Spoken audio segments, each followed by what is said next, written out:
BJP നേതാക്കൾ പറയായിരുന്നു ഏ ക്രോർക്കോ നിക്കാൽ ദേങ്കെ, 1 കോടി പേർ ഒഴിവാക്കപ്പെടാൻ പോകുന്നു. നിങ്ങളിപ്പോൾ യഥാർത്ഥത്തിൽ കൂട്ടുനോക്കിയാൽ അത് എത്തിക്കൊണ്ടിരിക്കുകയാണ്. കൊൽക്കത്തയിൽ ഞാൻ 3 തവണ വിജയിച്ച എൻ്റെ നിയോജക മണ്ഡലത്തിൽ ഞാൻ തീർപ്പ് കൽപ്പിക്കലിന് വിധേയമായിരുന്നു. എൻ്റെ പേര് തീർപ്പ് കൽപ്പിക്കലിന് വിധേയമായിരുന്നു. രണ്ടാമത്തെ തീർപ്പ് കൽപ്പിക്കലിലൂടെയുള്ള ഉൾപ്പെടുത്തലിലാണ് ഞാൻ ഒരുവിധം വോട്ടർ പട്ടികയിലേക്ക് തിരിച്ചെത്തിയത്. തൃണമൂൽ ബാർബർ: ഞങ്ങൾ ഇവിടുത്തെ ഒരുപാട് വോട്ടർമാരുമായി സംസാരിച്ചു കൊണ്ടിരിക്കുകയായിരുന്നു. കൂടാതെ BJP നേതാക്കളും അവർ പറയുന്നത് വോട്ടർമാരെ വിഭജിക്കുന്നതിനും ധ്രുവീകരിക്കുന്നതിനും പകരം കേന്ദ്രം സംസ്ഥാനം എന്ന് പറഞ്ഞ് നിങ്ങളാണ് അത് ചെയ്യുന്നത്, നിങ്ങളാണ് ധ്രുവീകരിക്കുന്നത് ബംഗാളിലെ വോട്ടർമാരെ. അതിനുള്ള നിങ്ങളുടെ മറുപടി എന്താണ്? ഇല്ല നോക്കൂ, നിങ്ങൾ പിന്തുടരുകയാണെങ്കിൽ ആ പ്രസംഗങ്ങൾ അവ വളരെ വിവേചനപരമാണ്. BJP നേതാക്കളുടെ പ്രസംഗങ്ങളിൽ SIR നടപടിക്രമം നടന്നുകൊണ്ടിരുന്നപ്പോൾ പോലും അതിപ്പോഴും തുടരുന്നുണ്ട്. പക്ഷെ പ്രാരംഭഘട്ടങ്ങളിൽ അവരൊരു പ്രത്യേക സമുദായത്തെ നീക്കം ചെയ്യുമെന്നും കൂടാതെ ആ സമുദായത്തെയോ അല്ലെങ്കിൽ ബംഗാളിലെ മറ്റാളുകളെയോ ബംഗ്ലാദേശികളാണെന്ന് അവരൊരുവിധം മുദ്ര കുത്തി അതിനാൽ നിങ്ങളെ നീക്കം ചെയ്യുമെന്നും അവരിൽ നിന്ന് വളരെ വ്യക്തമായിരുന്നു. അതും അങ്ങനെയുള്ളതല്ല, അവരെപ്പോഴും പറഞ്ഞുകൊണ്ടിരിക്കുന്നു ഒരു പ്രത്യേക സമുദായം, അതായത് മുസ്ലിം സമുദായം. അതെ. പിന്നെ ഇത് വളരെ നേരത്തെയാണ്. ഈ നടപടിക്രമം തുടങ്ങിയപ്പോൾ തന്നെ ഞങ്ങൾ ഫോമുകൾ പൂരിപ്പിക്കാൻ തുടങ്ങിയ സമയത്ത് അവർ BJP നേതാക്കൾ പറയായിരുന്നു ഏ ക്രോർക്കോ നിക്കാൽ ദേങ്കെ, 1 കോടി പേരെ നീക്കം ചെയ്യാൻ പോകുന്നുവെന്ന്. നിങ്ങളിപ്പോൾ യഥാർത്ഥത്തിൽ കൂട്ടുനോക്കൂ, ഇത് ഏകദേശം ആ സംഖ്യയിൽ എത്തുന്നുണ്ട്. അപ്പോൾ അവർ മതത്തിന്റെ അടിസ്ഥാനത്തിൽ ധ്രുവീകരണം നടത്തുകയായിരുന്നു. പിന്നെ ഇത് തെളിയിക്കപ്പെട്ടതാണ്. നിങ്ങൾ മാൽഡയിലെയോ മുർഷിദാബാദിലെയോ ഡാറ്റ നോക്കുകയാണെങ്കിൽ അവിടെ പ്രധാനമായും മുസ്ലിങ്ങളാണ്. എന്നിട്ട് നിങ്ങൾ കേസുകളുടെ എണ്ണം നോക്കുകയാണെങ്കിൽ നിങ്ങൾക്ക് കാണാം ലക്ഷക്കണക്കിന് കേസുകൾ തീർപ്പ് കൽപ്പിക്കാനായി പോകുന്നു. അതായത് 11 ലക്ഷം കേസുകൾ തീർപ്പ് കൽപ്പിക്കാനായി.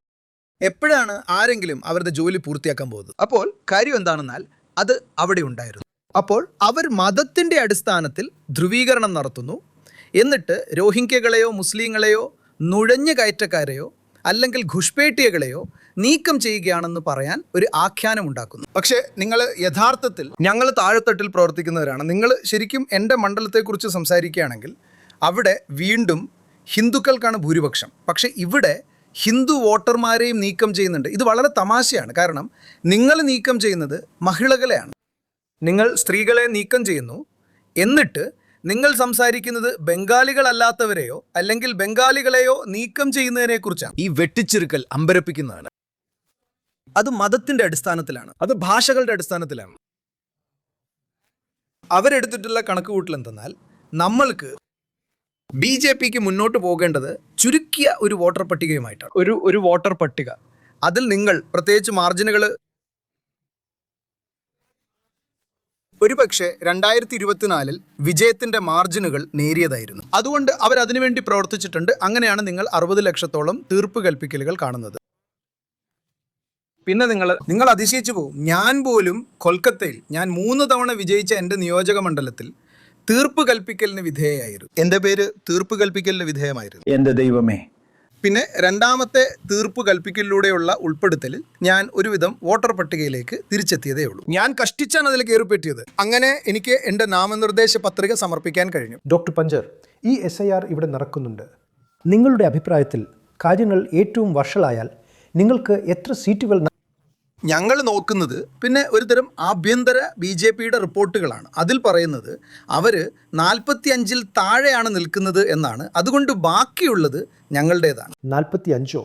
അവർ നിൽക്കുന്നത് 45-ൽ താഴെയാണ്. എന്തുകൊണ്ടാണ് നിങ്ങൾ അങ്ങനെ കരുതുന്നത്? നോക്കൂ, ഞാൻ ഉദ്ദേശിച്ചത് അവർക്ക് വിജയത്തെക്കുറിച്ച് അത്രയധികം ആത്മവിശ്വാസം ഉണ്ടായിരുന്നെങ്കിൽ പിന്നെ എന്തിനാണ് ഈ SIR പ്രക്രിയയിലൂടെ വോട്ടർ പട്ടികയിൽ കൃത്രിമം കാണിച്ച് ഏകദേശം ഒരു 90 ലക്ഷത്തോളം വോട്ടർമാരെ നീക്കം ചെയ്യേണ്ടി വന്നത്? എന്തിന്? നിങ്ങൾക്ക് അത്ര ആത്മവിശ്വാസം ഉണ്ടെങ്കിൽ നമുക്ക് രാഷ്ട്രീയമായി പോരാടാം. പക്ഷേ നിങ്ങൾക്ക് എന്തിനിത് ചെയ്യേണ്ടി വന്നു? ഇത് വളരെ അന്യായമാണ്. ഞാനിപ്പോൾ ആ സ്ത്രീയോട് സംസാരിക്കുകയായിരുന്നു. അവർ 2002 മുൻപ് താമസം മാറിയിരുന്നു. അതുകൊണ്ട് അവർ ജില്ലാ പട്ടികയിലും ഉണ്ടായിരുന്നില്ല. അതുമല്ലെങ്കിൽ അവരുടെ മാതാപിതാക്കളും താമസം മാറി. അവരിവിടെ വന്നപ്പോഴേക്കും 2002-ൽ അവർക്ക് സ്വയം പേര് ചേർക്കാൻ കഴിഞ്ഞില്ല. പക്ഷേ അവർ അന്നു മുതൽ വോട്ടർ കാർഡുള്ള ഒരു ഇന്ത്യൻ പൗരയാണവർ. പക്ഷേ അവരുടെ പേര് നീക്കം ചെയ്യപ്പെട്ടു. അവരുടെ ചോദ്യത്തിന് എൻ്റെ കയ്യിൽ എന്തെങ്കിലും ഉത്തരങ്ങളുണ്ടോ എന്ന് എനിക്കറിയില്ല. ഞങ്ങൾ നിങ്ങൾക്കറിയാമല്ലോ, ശ്രമിക്കുകയാണ്. അത് അവർക്ക് എല്ലാവർക്കും വളരെ വെല്ലുവിളി നിറഞ്ഞതാണ്. ഓരോ വ്യക്തിഗത കേസും അതിൽ തന്നെ സവിശേഷമാണ്. നിങ്ങളൊരു ഫോം 6 തിരികെ നൽകാൻ ഒരാളോട് പറയുമ്പോൾ ഇത്രയും വർഷമായി ഞാനൊരു വോട്ടറായിരുന്നു എന്നതിൻ്റെ മുഴുവൻ പാരമ്പര്യവും ഡിലീറ്റ് ചെയ്യപ്പെടുകയാണ്. ഞാൻ 2026 ഒരു പുതിയ വോട്ടറാകാൻ വരികയാണ്. അപ്പോൾ ഒരു വോട്ടർ എന്ന നിലയിൽ എനിക്കുണ്ടായിരുന്ന ആ പാരമ്പര്യത്തിനെല്ലാം എന്ത് സംഭവിക്കും? ഒരു മന്ത്രി എന്ന നിലയിൽ അല്ല, ഞാൻ എന്നെക്കുറിച്ചല്ല സംസാരിക്കുന്നത്. ഏതൊരു വോട്ടറും ഇത് ഏതൊരു വോട്ടറെയും കുറിച്ചാണ്. അല്ല, പക്ഷേ ആ സാഹചര്യത്തിൽ നിങ്ങൾ ഒരു സാധാരണ MLA ആണ്. കാരണം നിങ്ങൾ ഒരു പൗരയാണ്. ഞാൻ ഒരു ക്രമരഹിതയായ MLA ആണ്. പക്ഷേ ഇത് ഏതൊരു വ്യക്തിയെയും കുറിച്ചാണ്. അവർ പറഞ്ഞു നിങ്ങളെ ഡിലീറ്റ് ചെയ്തോ, ശരി, വന്ന് ഫോം 6 പൂരിപ്പിക്കൂ. കൂടാതെ ഫോം 6 എപ്പോഴും പറയുന്നത് നിങ്ങളൊരു പുതിയ വോട്ടർ ആകാൻ ആഗ്രഹിക്കുന്നു എന്നാണ്. അപ്പോൾ അതിനർത്ഥം നിങ്ങൾ എൻ്റെ രാഷ്ട്രീയ മായ്ച്ചു കളയാണ്. ഞാൻ കൊണ്ടു നടക്കുന്ന വോട്ടിംഗ് ചരിത്രം ഞാനല്ല, ഞാൻ ഉദ്ദേശിച്ചത് ആ വോട്ടറെയാണ്. ഇത് വളരെ ഏകപക്ഷീയവും വളരെ അസ്വാഭാവികവുമായിരുന്നു ഈ മുഴുവൻ പ്രക്രിയ. മാഡം, ഈ SIRും ഏകദേശം 90 ലക്ഷം വോട്ടർമാരെ ഒഴിവാക്കിയതും കൊണ്ട് BJP ഇപ്പോൾ മത്സരത്തിലേക്ക് തിരിച്ചെത്തിയെന്ന് നിങ്ങൾ കരുതുന്നുണ്ടോ? അതായത് ഞങ്ങൾ യഥാർത്ഥത്തിൽ പുറത്തുവിടുന്ന സന്ദേശം എന്തെന്നാൽ തീർച്ചയായും നിങ്ങൾ മമതാ ബാനർജിയെ പിന്തുണയ്ക്കും. എന്നാൽ അതേസമയം ഇപ്പോൾ വോട്ടർ പട്ടികയിൽ ശേഷിക്കുന്ന വോട്ടർമാർ യഥാർത്ഥത്തിൽ ഇതിലൂടെ പ്രതിഷേധിക്കണം. അവരുടെ ബാലറ്റിലൂടെ ഇത് അവളുടെ അയൽക്കാരനോ അല്ലെങ്കിൽ അവൻ്റെ അയൽക്കാരനോ അല്ലെങ്കിൽ സുഹൃത്തിനോ ബന്ധുവിനോ സംഭവിക്കാൻ പാടില്ലായിരുന്നു എന്ന്. അപ്പോൾ നിങ്ങൾക്ക് വോട്ടിംഗ് ലിസ്റ്റിൽ മാതാപിതാക്കളുണ്ടാകും, കുട്ടികളുടെ പേര് പൂർണ്ണമായും ഒഴിവാക്കപ്പെട്ടിട്ടുണ്ടാകും, അല്ലെങ്കിൽ കുട്ടികളുണ്ട് മാതാപിതാക്കളില്ല. അതുകൊണ്ട് ഒഴിവാക്കപ്പെട്ടയാൾക്ക് വേണ്ടി അവർ യഥാർത്ഥത്തിൽ പ്രതിഷേധിക്കണം. അതുകൊണ്ട് ഞങ്ങൾ പറയുന്നു അത് അവിടെയുള്ളവരുടെ ഒരു പ്രതിഷേധ വോട്ടായിരിക്കണം. കാരണം ഈ ആളുകൾ വെറുതെ ബുൾഡോസ് ചെയ്യാൻ. നിങ്ങൾ ഏപ്രിൽ 6-ാം തീയതി ആദ്യഘട്ട മണ്ഡലങ്ങളുടെ ഒരു ലിസ്റ്റ് മരവിപ്പിച്ചിട്ടുണ്ട്. അത് കഴിഞ്ഞു. ഇനി ആരാണ് പ്രവേശിക്കാൻ പോകുന്നത്? കേസ് ഇപ്പോഴും സുപ്രീം കോടതിയിൽ നടന്നുകൊണ്ടിരിക്കുകയാണ്. സുപ്രീം കോടതി അപ്പലേറ്റ് ട്രിബ്യൂണൽ പെട്ടെന്ന് ചിന്തിക്കുന്നു, അതെ നിങ്ങൾ പറഞ്ഞത് ശരിയാണ്, നിങ്ങളെ ഉൾപ്പെടുത്തണം. എവിടെ? ഞാൻ ആ ലിസ്റ്റ് ഇതിനകം മരവിപ്പിച്ചു കഴിഞ്ഞു. അത് അവിടെ ഒരു തടസ്സമുണ്ട്. പിന്നെ രണ്ടാം ഘട്ടത്തിന് അത് ഏപ്രിൽ 9-ാം തീയതി ആയിരിക്കും. എല്ലാം വിധി പറയാനും എല്ലാം തീർപ്പാക്കാനും ചിലരെ ഉൾപ്പെടുത്താനും എവിടെയാണ് സമയം? അവയിൽ ഭൂരിഭാഗവും ഒഴിവാക്കലുകളാണെങ്കിലും. അപ്പോൾ ഈ SIRും BJP ഒരു പുറത്തു നിന്നുള്ള പാർട്ടിയാണെന്ന് പറയുന്നതും തുടങ്ങിയവ നിങ്ങളുടെ പ്രചാരണത്തിൻ്റെ ഒരു ഭാഗമാണ്. എന്നാൽ നിങ്ങളുടെ പ്രചാരണത്തിൻ്റെ പോസിറ്റീവായ ഭാഗം എന്താണ്? കഴിഞ്ഞ നിങ്ങൾ ചെയ്തതിൽ നിന്ന് വ്യത്യസ്തമായി നിങ്ങൾ മുന്നോട്ട് വെക്കാൻ പോകുന്നു എന്ന് പറയുന്ന കാര്യം എന്താണ്? അതെ, ഞങ്ങളുടെ അജണ്ടയെക്കുറിച്ച് സംസാരിച്ചിട്ടുണ്ട്. ഞങ്ങൾ 10 പോയിന്റുകൾ എടുത്ത് പറഞ്ഞിട്ടുണ്ട്. അതിൽ ആരോഗ്യത്തിനാണ് ഊന്നൽ, കൂടാതെ നിങ്ങളുടെ വാതിൽക്കൽ ആരോഗ്യം എത്തിക്കുന്നതിലും. അത് ഒന്നാണ് നിങ്ങൾക്കറിയാമല്ലോ, ഞങ്ങളുടെ ഔട്ട്റീച്ച് ക്യാമ്പയിനുകളിലൊന്ന് അവയൊക്കെ വളരെ വിജയകരമായിരുന്നു. അതുകൊണ്ട് ഇത്തവണയും വീട്ടുവാതിൽക്കൽ ആരോഗ്യം അതും അതിലൊന്നാണ്. കൂടാതെ വീണ്ടും ഞങ്ങളൊരു സാമൂഹിക ക്ഷേമാധിഷ്ഠിതമാണ്. അത് ഞങ്ങളുടെ സംസ്ഥാനം മാത്രമല്ല, ഞങ്ങളുടെ ഭരണഘടനയും അങ്ങനെ പറയുന്നുണ്ടെന്നാണ് ഞാൻ കരുതുന്നത്. അതുകൊണ്ട് ആ പരിപാടികൾ തുടരും, അത് മുന്നോട്ട് പോവുകയും ചെയ്യും. അതിനു പുറമെ നിങ്ങൾക്കറിയാമല്ലോ, വ്യവസായ മേഖലയിലെ തൊഴിൽ പ്രോത്സാഹനം അതെല്ലാം തയ്യാറാക്കിയിട്ടുണ്ട്. ഇത്രയും ഫണ്ട് നിഷേധത്തിനിടയിലും ഞങ്ങൾ എങ്ങനെ സ്വന്തമായി അതിജീവിച്ചുവെന്ന് ഞങ്ങൾക്ക് സംസാരിക്കണം. അവർ പറയുന്ന ആ പദ്ധതി, അതിലവർ മഹാത്മാഗാന്ധിയെ ഒഴിവാക്കി. ആ പദ്ധതി ഇവിടെ ബംഗാളിലുണ്ട്. അത് തീർച്ചയായും പശ്ചിമ ബംഗാൾ സർക്കാരാണ് നടപ്പിലാക്കുന്നത്. അതുകൊണ്ട് അവ വളരെ സാധാരണമായ ഉപജീവന മാർഗങ്ങളാണ്. പക്ഷേ വീണ്ടും വളരെ പ്രധാനപ്പെട്ടതുമാണ്. കാരണം അതിലൂടെ ആസ്തി നിർമ്മാണമുണ്ട്, സംസ്ഥാനത്തിൻ്റെ വികസനമുണ്ട്. തീർച്ചയായും അത് ജനങ്ങൾക്ക് വേതനവും നൽകുന്നു. പ്രശ്നങ്ങളിലൊന്ന് നിങ്ങൾ ഡാറ്റ നോക്കുകയാണെങ്കിൽ, അതായത് പശ്ചിമ ബംഗാളിൻ്റെ വളർച്ചാ നിരക്ക് ഏകദേശം അഖിലേന്ത്യാ തലത്തിലാണ്, അല്പം മുകളിൽ. പക്ഷേ പല സംസ്ഥാനങ്ങളെക്കാളും വളരെ താഴെയാണ്. കൂടാതെ നിങ്ങൾ താഴ്ന്ന ഒരു അടിസ്ഥാനത്തിലുമാണ്. നിങ്ങളുടെ വളർച്ചാ നിരക്ക് എങ്ങനെയാണ് വർദ്ധിപ്പിക്കാൻ പോകുന്നത്? നിങ്ങളുടെ സമ്പദ് വ്യവസ്ഥയിൽ അതാണ് ആവശ്യമുള്ളത്, അല്ലേ? തീർച്ചയായും. ഞാനൊരു കാര്യം പറയാം.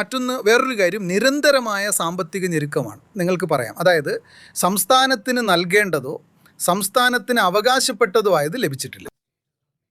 അതൊരു വലിയ കാര്യമാണ്. അത് ഞങ്ങൾ കേന്ദ്ര സംസ്ഥാന പദ്ധതികളിലോ അല്ലെങ്കിൽ മറ്റെന്തെങ്കിലും പങ്കുവെക്കുന്നതിലോ ഉള്ള ഫണ്ടുകളാണെന്നല്ല, അത് കിട്ടാനുള്ളതാണ് തീർച്ചയായും. എന്നാൽ ഇവ 15-ാമത്തെയും 16-ാമത്തെയും സഖ്യത്തിൻ്റെ അധികാര വിഭജനത്തിൽ നിന്നും തുടങ്ങിയവയിൽ നിന്നുമുള്ളതാണ്. അതുകൊണ്ട് അവ സംസ്ഥാനത്തിന് കിട്ടാനുള്ളതാണ്. പക്ഷേ തുടർച്ചയായി ഞങ്ങൾക്ക് അത് നിഷേധിക്കപ്പെട്ടു. പിന്നെ എനിക്ക് തോന്നുന്നു തൊഴിലവസരങ്ങൾ സൃഷ്ടിക്കുന്നതോ അല്ലെങ്കിൽ ഞങ്ങൾക്ക് ഞങ്ങളുടെ വിഭവങ്ങളുണ്ട്. പിന്നെ എനിക്ക് തോന്നുന്നു അത് വെറും നിങ്ങൾക്കറിയാം വലിയ ആഖ്യാനം എപ്പോഴും വളരെയധികം ബംഗാൾ വിരുദ്ധമായിരുന്നു. അതായത് ഞങ്ങൾ എപ്പോഴും ആ ആഖ്യാനത്തോട് പോരാടുകയാണ്. നിങ്ങൾ ഒരു ബംഗാളിയെ വിളിക്കുമ്പോൾ നിങ്ങൾ ബംഗ്ലാദേശിയാണ് അല്ലെങ്കിൽ മറ്റെന്തെങ്കിലും. അല്ലാത്ത പക്ഷം ഞങ്ങൾ പ്രവർത്തിച്ചിട്ടുണ്ട്. ഞങ്ങളുടെ BGPS ഉച്ചകോടികൾ ഞങ്ങൾ നടത്തിയിട്ടുണ്ട്. ബംഗാളിൽ പ്രവർത്തിക്കുന്ന ആളുകളിൽ ഞങ്ങൾക്ക് നിക്ഷേപങ്ങൾ ഉണ്ടായിട്ടുണ്ട്. അതെ, ഞങ്ങൾക്കൊരു തുറമുഖം നിഷേധിക്കപ്പെട്ടു. ഈ തവണ പോലും നിങ്ങൾ കേന്ദ്ര ബജറ്റ് നോക്കൂ. ബംഗാളിന് എന്താണ് കിട്ടിയത്? നിങ്ങൾ ബംഗാളിനൊന്നും നൽകുന്നില്ല, പക്ഷെ നിങ്ങൾക്ക് ബംഗാളിന്റെ വോട്ടുകൾ വേണം. അതും ശരിയാണ്. അപ്പോൾ അതെ, ഇലക്ഷൻ കമ്മീഷനും സുപ്രീം കോടതിയും നിങ്ങളെ നിരാശപ്പെടുത്തിയതായി തോന്നുന്നുണ്ടോ? അതെ, തീർച്ചയായും. ഞാൻ ഉദ്ദേശിച്ചത് അത് പറയേണ്ടതില്ലല്ലോ. സാഹചര്യം രക്ഷിക്കാൻ ഞങ്ങൾ സുപ്രീം കോടതിയിലേക്ക് ഓടി. മമതാ ബാനർജി സ്വയം പോയി നിന്നില്ലായിരുന്നുവെങ്കിൽ നിങ്ങൾ എന്നെ സഹായിക്കണം എന്ന് അവരെങ്ങനെയാണ് അവതരിപ്പിച്ചതെന്ന് നിങ്ങൾ കണ്ടല്ലോ. അത് ഇതിലും മോശമാകുമായിരുന്നു, വളരെ മോശം. ഞാൻ ഉദ്ദേശിച്ചത് ഇപ്പോൾ സംഭവിക്കുന്നതിനേക്കാൾ മോശമായി എന്ത് സംഭവിക്കാനാണെന്ന് എനിക്കറിയില്ല ഇപ്പോൾ സംഭവിക്കുന്നത്. ഇത് തികച്ചും ഭരണഘടനാ വിരുദ്ധമാണ്. ഒരു വോട്ടർ പോലും ഒഴിവാക്കപ്പെട്ടാൽ പോലും. നോക്കൂ, ഇന്ത്യയിലുടനീളമുള്ള എല്ലാവരും, ഒരുപക്ഷെ വിശകലന വിദഗ്ധർ, മാധ്യമങ്ങളിൽ ഇത് ശരിക്കും ദൗർഭാഗ്യകരമാണെന്നും സംഭവിക്കാൻ പാടില്ലാത്തതാണെന്നും പറയുന്നു. പക്ഷേ അത് സംഭവിക്കുന്നു. മാഡം, ആരോഗ്യം, ആശുപത്രികൾ എന്നിവ പോലുള്ള സൂചകങ്ങളുണ്ടോ? അതായത് നിങ്ങളുടെ അടിസ്ഥാന സൗകര്യങ്ങൾ പ്രയാസപ്പെടുകയാണ്. ഇല്ല, ആരോഗ്യ മേഖലയിലെ അടിസ്ഥാന സൗകര്യങ്ങൾക്ക് ഞങ്ങൾ ഒരു ഉത്തേജനം നൽകിയിട്ടുണ്ടെന്നാണ് ഞാൻ കരുതുന്നത്. കൂടാതെ വികേന്ദ്രീകരണം നടന്നിട്ടുണ്ട്. ആരോഗ്യ മേഖലയുടെ വികേന്ദ്രീകരണം മുൻപുണ്ടായിരുന്നത് പോലെ അത് നഗരങ്ങളെ കേന്ദ്രീകരിച്ചുള്ളതല്ല. അതുകൊണ്ട് അത് ഉണ്ടായിട്ടുണ്ട്. അതെ, തീർച്ചയായും. നമുക്ക് പെട്ടെന്ന് ഡോക്ടർമാരെ ഉണ്ടാക്കിയെടുക്കാൻ കഴിയില്ല. അതിന് വീണ്ടും 5 വർഷം വേണം. അതുകൊണ്ട് സീറ്റുകൾ, മെഡിക്കൽ സീറ്റുകൾ എന്നിവയും വർദ്ധിച്ചിട്ടുണ്ട്. പ്രോത്സാഹനം ഉണ്ടായിട്ടുണ്ട്. അതായത് ഞാൻ ഉദ്ദേശിക്കുന്നത്, നിങ്ങൾക്കൊരു പദ്ധതി, ഒരു ആരോഗ്യ ഇൻഷുറൻസ് പദ്ധതി ഉണ്ടെങ്കിൽ അതിനെ വിളിക്കുന്നത് അത് വീണ്ടും അതൊരു എല്ലാവർക്കും ലഭ്യമായൊരു പദ്ധതിയാണ്. നിങ്ങൾക്കൊരു ഫ്രിഡ്ജ് അല്ലെങ്കിൽ ഒരു മോട്ടോർ സൈക്കിൾ അല്ലെങ്കിൽ ഒരു ഡെസിമൽ ഭൂമി ഉണ്ടെങ്കിൽ ആയുഷ്മാൻ ഭാരതിലുള്ളതുപോലെ നിങ്ങൾ പദ്ധതിയിൽ ഉൾപ്പെടാത്തൊരു പദ്ധതിയല്ലേ ഇത്. പക്ഷെ അത് ശരിക്കും ആളുകളിലേക്ക് എത്തിച്ചേർന്നിട്ടില്ല. ആരോഗ്യമുണ്ട്. അതായത് കൂടുതൽ ഞാൻ കരുതുന്നത് സർക്കാർ ആശുപത്രികൾ നിങ്ങളുടെ പ്രതീക്ഷകൾക്കൊത്ത് ഉയരുമ്പോൾ അല്ലെങ്കിൽ അതിനൊത്ത് നിൽക്കുമ്പോൾ ഭാരം ഇനിയും വർദ്ധിക്കും. പത്രങ്ങളിൽ ഒരു BJP പരസ്യമുണ്ട്. അതിൽ പറയുന്നു, ജോലികളില്ല, ചെറുകിട വ്യവസായം ഓടിപ്പോയി, ഈ സംസ്ഥാനത്തേക്ക് ഒരു നിക്ഷേപവും വന്നിട്ടില്ല. നിങ്ങൾക്ക് എവിടെ നിന്നാണ് വികസനം ലഭിക്കാൻ പോകുന്നത്? ഞങ്ങൾ MSMEകൾ മുന്നിലാണ്. അവർക്ക് കള്ളം പറയാൻ കഴിയില്ലായിരുന്നു. അതായത് അവർ പച്ചക്കള്ളമാണ് പറയുന്നത്. മാത്രമല്ല അവരുടെ കയ്യിൽ അത്രയധികം പണമുണ്ട്. നോക്കൂ, ഞാൻ സംസാരത്തിനിടയിൽ സൂചിപ്പിച്ചതുപോലെ തിരഞ്ഞെടുപ്പിൽ മത്സരിക്കുന്ന ഒരാളെ നിങ്ങൾ എടുക്കുകയാണെങ്കിൽ BJP 5 കോടിയാണ് നൽകുന്നത്. അപ്പോൾ നിങ്ങളുടെ കയ്യിൽ അത്രയധികം പണമുണ്ട്. 5 കോടി രൂപയുമായിട്ടാണ് മത്സരിക്കുന്നത്. അവരൊരു തെരഞ്ഞെടുപ്പിൽ ചെലവഴിച്ച പണം നോക്കൂ. എന്നിട്ട് അവരുടെ സൂചികകൾ എന്താണ് കാണിക്കുന്നത്? മാഡം, അത് തൊഴിലിനെ കുറിച്ചുള്ള ചോദ്യത്തിന് ഉത്തരവാകുന്നില്ല. ഇല്ല, ഞാൻ ഉത്തരം തരാം. ആ മൊത്തത്തിലുള്ള തൊഴിലില്ലായ്മ നിരക്ക് BJP ഭരണകാലത്തും വളരെ കൂടുതലാണ്. അതിനാൽ അവർ കുറഞ്ഞ പക്ഷം ഇത്തരം വ്യാജമായ, നിങ്ങൾക്കറിയാമല്ലോ, വിവരങ്ങൾ പേപ്പറിൽ ആരോപിക്കുകയും പ്രസിദ്ധീകരിക്കുകയും ചെയ്യരുത്. ഞങ്ങൾ MSMEകളിൽ വളരെ നന്നായി ചെയ്യുന്നുണ്ട്. MSMEകളെ വലിയ രീതിയിൽ, ഒരു വൻതോതിൽ പ്രോത്സാഹിപ്പിക്കാൻ കഴിയുമെന്ന ആശയത്തിലേക്ക് കേന്ദ്ര സർക്കാർ ഒരിക്കലും ഉയർന്നില്ല. നിങ്ങൾ ഈയിടെ MSME നയം അവതരിപ്പിച്ചത് അവർ വളരെ വൈകിയാണ് അത് തിരിച്ചറിഞ്ഞത്. എന്നാൽ ദീദി അത് വളരെ നേരത്തെ ചെയ്തിരുന്നു. MSMEകളിൽ ഞങ്ങൾ മുന്നിട്ട് നിൽക്കുന്നു. നിങ്ങൾ നോക്കൂ, അതിലേക്ക് നോക്കൂ, MSMEകളിലെ വളർച്ചാ നിരക്ക് നോക്കൂ. എന്നാൽ അതുകൂടാതെ നിങ്ങൾ തൊഴിലില്ലായ്മ നിരക്കിനെ കുറിച്ച് സംസാരിച്ചു. ശരി, തൊഴിലില്ലായ്മയുടെ കാര്യം എൻ്റെ കയ്യിൽ ഇപ്പോൾ കൃത്യമായ കണക്കുകളില്ല. പക്ഷേ താരതമ്യത്തിൽ സംസ്ഥാന ശരാശരിയെ ദേശീയ ശരാശരിയുമായി താരതമ്യം ചെയ്യുമ്പോൾ നമ്മൾ അവരെക്കാൾ മികച്ച പ്രകടനമാണ് കാഴ്ചവെച്ചത്. ഞാൻ ഉദ്ദേശിച്ചത് മറ്റാരേക്കാളും BJP ആണ് ഇത് പറയാൻ പാടില്ലാത്തത്. കഴിഞ്ഞ തെരഞ്ഞെടുപ്പിൽ സ്ത്രീകൾക്കിടയിൽ നിങ്ങൾ വളരെ മുന്നിലായിരുന്നു, BJPയേക്കാൾ 10% മുകളിൽ. എന്നാൽ പുരുഷന്മാർക്കിടയിൽ നിങ്ങൾ വെറും 4% മാത്രമാണ്. അതുകൊണ്ട് സ്ത്രീകൾക്കിടയിൽ നിങ്ങൾ അത്രയധികം ശക്തരാണ്. നിങ്ങൾ എന്താണ് ചെയ്യുന്നത്? കാരണം പിന്നെ ഹിന്ദു പുരുഷന്മാരുടെ കാര്യത്തിൽ, പ്രത്യേകിച്ച് ഉയർന്ന ജാതിയിലുള്ള ഹിന്ദു പുരുഷന്മാരുടെ കാര്യത്തിൽ നിങ്ങൾ വളരെ പിന്നിലാണ്. പുരുഷന്മാരെ നിങ്ങൾക്ക് അനുകൂലമാക്കാൻ നിങ്ങൾ എന്താണ് ചെയ്യുന്നത്? ഞങ്ങൾ അവരോട് വിശദീകരിക്കുന്നത്, SIRന്റെ പ്രവർത്തനം നോക്കൂ. അവിടെ നിങ്ങൾ യഥാർത്ഥത്തിൽ വോട്ടർ പട്ടികയിൽ കൃത്രിമം കാണിക്കുകയാണ് എന്നാണ്. അതുകൊണ്ട് ഇത് ജനാധിപത്യത്തിന് അപകടകരമാണ്. അവരിത് അംഗീകരിക്കാൻ പോവുകയാണെങ്കിൽ നാളെ ഇത് വീണ്ടും വഷളാക്കും. ഞാൻ ഉദ്ദേശിച്ചത്, ഞങ്ങൾ അവരോട് പറയാറുണ്ട്, നിങ്ങൾ പുറം ലോകത്തേക്ക് നോക്കേണ്ടതുണ്ട്. കാരണം ഗ്യാസ് സിലിണ്ടറുകളുടെ വിലകൾ പോലും.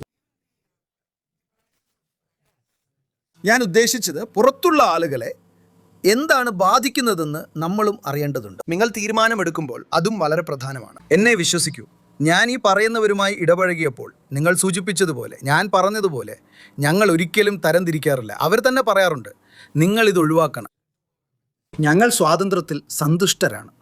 ഇവിടെ സ്വാതന്ത്ര്യമുണ്ട്, അല്ലെങ്കിൽ അഭിപ്രായ സ്വാതന്ത്ര്യം, ചിന്താ സ്വാതന്ത്ര്യം, ഭക്ഷണശീലങ്ങൾ തുടങ്ങിയവയുണ്ട് എന്ന യാഥാർത്ഥ്യം തന്നെ ഒരു വലിയ സന്ദേശം നൽകുന്നുണ്ട്. പിന്നെ മറ്റ് സംസ്ഥാനങ്ങളിലേക്ക് പോകുമ്പോൾ നിങ്ങൾക്ക് ആ ബുദ്ധിമുട്ട് അനുഭവിക്കാൻ കഴിയും. അതാണ് അവർ പറഞ്ഞത്. ഞാൻ ഉദ്ദേശിച്ചത് ഇതുവരെ ഉണ്ടായിട്ടില്ല ഒരു, നിങ്ങൾക്കറിയാലോ, ഇവിടെ ഭാഷകളും മതങ്ങളും തമ്മിൽ വലിയൊരു ഐക്യമുണ്ട്. അത് വളരെ പ്രധാനമാണെന്ന് ഞാൻ കരുതുന്നു. പിന്നെ തീർച്ചയായും ഒരാൾ ശരി എൻ്റെ പേര് വോട്ടർ പട്ടികയിൽ ഉണ്ടെന്ന് പറയാൻ മാത്രം സ്വാർത്ഥനാകരുതെന്ന് ഞാൻ കരുതുന്നു. എനിക്കറിയില്ല, മറ്റാരുടെയോ പേര് നീക്കം ചെയ്തിരിക്കുന്നു. നിങ്ങൾക്ക് ഒരു ദിവസം അത് നിങ്ങൾക്ക് വരും. ബംഗാളിൽ നിക്ഷേപിക്കുകയോ അവിടെ പ്രവർത്തിക്കുകയോ ചെയ്ത നമ്മുടെ ആളുകളെ എന്തിനാണ് ഭീഷണിപ്പെടുത്തുന്നത്? അല്ലെങ്കിൽ അവർക്ക് അവിടെ നിക്ഷേപിക്കരുത് എന്നൊരു വ്യത്യസ്തമായ സന്ദേശം നൽകുന്നത്? ഗുജറാത്തിലേക്ക് വരൂ, അല്ലെങ്കിൽ മധ്യപ്രദേശിലേക്ക് വരൂ എന്ന് എന്തിനങ്ങനെ ആയിരിക്കണം? ഞാൻ ഉദ്ദേശിച്ചത് അത് ഇവിടെ പ്രത്യേക അവകാശമാണ്. അദ്ദേഹത്തിന് എന്തിനു തോന്നണം? നിങ്ങൾക്കറിയാം, അദ്ദേഹം സംസ്ഥാനത്തെല്ലാം ഒരു വളരെ വളരെ ലോ പ്രൊഫൈലിലാണ് ചെയ്യുന്നത്. എന്നാൽ സംസ്ഥാനത്തിന് പുറത്ത് അദ്ദേഹം വളരെ ഹൈ പ്രൊഫൈൽ നിലനിർത്തുന്നു. പക്ഷേ അതല്ല സന്ദേശം. അതായത് നമ്മുടെ തന്ത്രപരമായ സ്ഥാനമോ നമ്മുടെ വിഭവങ്ങളോ അല്ലെങ്കിൽ കിഴക്കോട്ടോ ഫാർ ഈസ്റ്റിലോട്ടോ ഉള്ള കവാടം ഇത്രയധികം ലാഭകരമാണെങ്കിൽ നിങ്ങൾ അനുവദിക്കണം. എന്നാൽ ഇവിടെ ഏത് ബിസിനസ് നിക്ഷേപങ്ങളിൽ പോലും രാഷ്ട്രീയ നിക്ഷേപ ഇടപെടലുണ്ട്. അതുകൊണ്ട് നമ്മൾ എന്തിനെതിരെയാണ് പോരാടുന്നതെന്ന് നോക്കൂ. തൊഴിലില്ലായ്മ, തൊഴിൽ മുന്നോട്ട് കൊണ്ടുപോകാൻ ബുദ്ധിമുട്ടാണ്. നിങ്ങളൊരു മികച്ച പ്രസംഗകയാണെന്നാണല്ലോ പറയപ്പെടുന്നത്. ഞങ്ങൾക്ക് ഒരു ബംഗാളി വാചകം പറഞ്ഞു തരൂ, അത് വലിയ പ്രതികരണം കിട്ടുന്ന ഒന്ന്. അത് ഞങ്ങളോട് ഉറക്കെ വിളിച്ചു പറയൂ.